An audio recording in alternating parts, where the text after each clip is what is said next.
बिस्मिल्लाहिर्रहमानिर्रहीम। अस्सलाम वालेकुम जी स्टूडेंट्स, कैसे हैं आप। 8th क्लास का आज का मैथ्स का लेक्चर है exercise 1.5 question number 2। Find the square root of the following by division method. Division method के ज़रिए आपने स्क्वायर रूट फाइंड आउट करना है। Let's solve it. जी फर्स्ट क्वेश्चन है हमारा 1369। प्राइम फैक्टराइजेशन में हम प्राइम फैक्टर्स लिया करते थे। एलसीएम का जो मेथड जिसको कहा जाता है, बच्चे आम जुबान में कहते हैं एलसीएम के मेथड के साथ हमने किया था, लेकिन डिवीजन मेथड थोड़ा सा डिफरेंट होता है। ये देखें आपने, डिवीजन मेथड में इस तरह से हम फिगर अपनी लिखते हैं जैसे डिवीजन की जाती है, बिल्कुल उस तरह से, ठीक है। लेकिन यहाँ से इस तरह लाइन लगाते हैं और हम अपना क्वेश्चन लिखेंगे 1, 3, 6 एंड 9। अब डिवीजन मेथड में सबसे पहले पेयर्स बनाए जाते हैं, चूँकि स्क्वायर रूट है तो हमेशा पेयर्स में बात करेंगे। अब जिस फिगर में हमारे पास डेसिमल पॉइंट नहीं होता वहाँ पे कंसीडर किया जाता है डेसिमल पॉइंट लास्ट में, ठीक है। मतलब यहाँ पर डेसिमल पॉइंट शो नहीं हो रहा तो हम समझेंगे कि डेसिमल पॉइंट यहाँ पर है।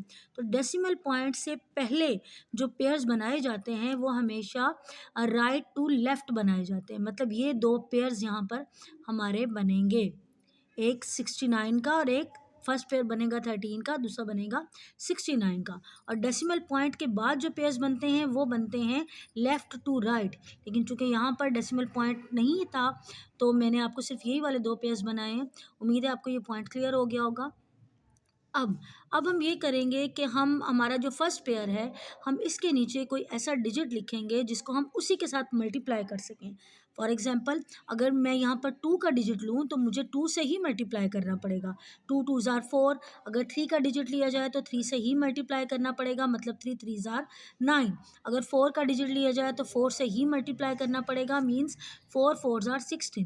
तो इस हिसाब से मुझे यहाँ पर 3 3 ज़ार 9 लिखना होगा, क्योंकि 16 अगर 4 लेती हूँ तो 4 जो है वो 4 से ही मल्टीप्लाई होगा और नीचे हमारे पास बड़ी फिगर आ जाएगी। सो 3 का डिजिट लेंगे और उसको 3 के साथ ही मल्टीप्लाई करेंगे। 3 3 ज़ार 9, बिल्कुल डिवीजन के मेथड की तरह। अब हम माइनस करेंगे। 13 में से 9, 3 में से 9 नहीं जाता, ऑब्वियसली 13 लेंगे। 13 में से 9 माइनस करेंगे तो हमारे पास आंसर आएगा 4। 4 को नीचे उतारेंगे। अब हम क्या करते हैं, डिवीजन में हम सिंपल एक एक डिजिट को नीचे लेकर आते हैं, बट मैंने पहले भी कहा कि स्क्वायर रूट में हम पेयर्स पर काम करते हैं। तो अगला पेयर जो है वो पूरे का पूरा ही नीचे उतारा जाएगा, यानी 69। तो अब हमारे पास फिगर हो गई है 469।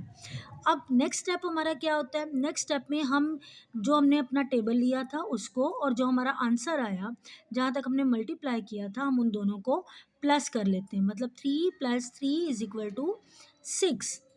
अब मैंने 6 लिखा है, अब मैं 6 के साथ कोई ऐसा डिजिट लिखूंगी जिसको उसी के साथ मल्टीप्लाई करके हम इसके नीचे अपनी जो रकम है वो लिख सकें। फॉर एग्जांपल, अगर मैं 6 के साथ, इस 6 के साथ अगर मैं 2 मिलाऊंगी तो मुझे इसे 2 के साथ ही मल्टीप्लाई करना पड़ेगा। उम्मीद है अब आपको क्लियर हो जाएगा। 2 2 ज़ार 4 एंड 2 6 आर 12। ये 124 जो है वो बहुत छोटा है 469 से, तो इसका मतलब है हमें अपनी फिगर जो है इंक्रीज़ करनी पड़ेगी। तो अब मैं 6 के साथ जो है वो 5 मिलाकर देखती हूँ, ठीक है। 6 5। अब चूंकि 6 के साथ हम 5 मिलाना चाह रहे हैं तो हमें इसी 5 के साथ मल्टीप्लाई करना पड़ेगा। 5 5 ज़ार 25। 2 कैरी दिया, 5 6 आर 30 30 और 2 32, ठीक है। 325, ये भी छोटा है हमारे इस 469 से। तो मतलब अब इस 6 के साथ अगर मैं 7 मिला लूँ, ठीक है, तो मुझे इसको 7 के साथ ही डेफिनेटली मल्टीप्लाई करना पड़ेगा। 7 7 ज़ार 49। अब हमारे पास 4 जो है वो कैरी आ गया। 7 6 आर 42। 42 + 4 = 46, ठीक है। 469। अब आप देखेंगे 469 जो है वो पूरे का पूरा डिवाइड कर रहा है इसको, 469 को। तो मतलब अब हमारे पास सूटेबल डिजिट क्या है कि हम यहाँ पर 7 लिखेंगे और 67 को हमने 7 से मल्टीप्लाई किया है, तो हमारे पास आंसर आ गया है 469। अब इसको माइनस करते हैं तो आंसर 0 आता है हमारा। और डिवीजन में हम यहाँ पर क्रॉस का साइन लगाते हैं मल्टीप्लाई का, बट यहाँ पर हम 0 का साइन लगाते हैं, तो हमारे पास आंसर आएगा 1369। इसका हम स्क्वायर रूट लेंगे तो ये इक्वल हो जाएगा हमारे पास 37। That is over answer. ठीक है जी। तो नेक्स्ट क्वेश्चन इसका सॉल्व करते हैं। क्वेश्चन नंबर 2 है इसका 13689, मतलब 13,689। अब हमने इसको इसी मेथड के साथ हल करना है। बिल्कुल इसी तरह से लाइन लगाएंगे 13,689। अब अगेन सबसे पहले पेयर बनाएंगे, चूँकि डेसिमल पॉइंट यहाँ पर कंसीडर होगा तो पेयर हमारे इस तरह से बनेंगे 89 का, फिर 36 का, और आखिरी पेयर हमारा बनेगा 1 का। ठीक है, अब हमारा आखिरी पेयर यहाँ पर 1 है, तो हम ये नहीं देखेंगे कि 1 के एक सिंगल डिजिट है, हम 1 के नीचे 1 ही लिखेंगे, मीन्स 1 1s आर 1। ठीक है, माइनस करेंगे, कोई आंसर 0 आ जाएगा यहाँ पर, और अगला पेयर यानी 36 पूरे का पूरा हम नीचे उतार लेंगे। 36 पूरे का पूरा नीचे उतार लिया जाएगा। अब 1, अगला स्टेप हमारा क्या होता है, 1 + 1, इन दोनों फिगर्स को प्लस करते हैं, 1 + 1 इज इक्वल टू 2। ठीक है, अब अगर ये देखें, ये रफ वर्क की लाइन लगा लेते हैं जी यहाँ पे, अगर हम 2 के साथ 1 मिलाते हैं तो ही हम 1 के साथ मल्टीप्लाई करेंगे तो हमारा आंसर 21 आ जाएगा। लेकिन अगर हम 2 के साथ 2 भी मिला दें तो 2 के साथ ये हमने 2 मिलाया, 2 2s आर 4, 2 2s आर 4, तो हमारी जो अमाउंट है 44 वो हमारे 36 से ग्रेटर हो रही है। तो ऐसा हम नहीं कर सकते, लिहाजा हमने 2 के साथ 1 ही मिलाना पड़ेगा, और इस 1 को अगेन हमें 1 के साथ ही मल्टीप्लाई करके इसके नीचे 21 लिखना पड़ेगा। ठीक है, अगेन वही वाला प्रोसीजर करेंगे। 6 में से 1 गया, माइनस करते हैं 5 आता है, 3 में से 2 माइनस करते हैं 1 आता है। अच्छा, अब हमारे पास अगला पेयर कौन सा, 89। तो 89 पूरे का पूरा, ये देखें 89 पूरे का पूरा यहाँ पर हम नीचे उतार लेंगे। ठीक है, अब हमारे पास फिगर हो गई 1589। अब ये जो हमारे पास ऑलरेडी पहले 21 था, हमारे पास 21 में हमारा नया डिजिट कौन सा है, 1। ठीक है, तो 21 में हम 1 को प्लस कर लेते हैं तो 22 आ जाएगा।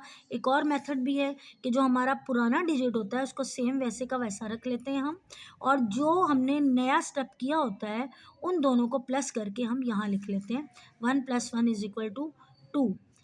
ठीक है, लेकिन ज़्यादा आसान ये है कि आप अपनी पूरी फिगर में अपना जो नया डिजिट है उसको प्लस कर दें, यानी 21 + 1 इज इक्वल टू 22।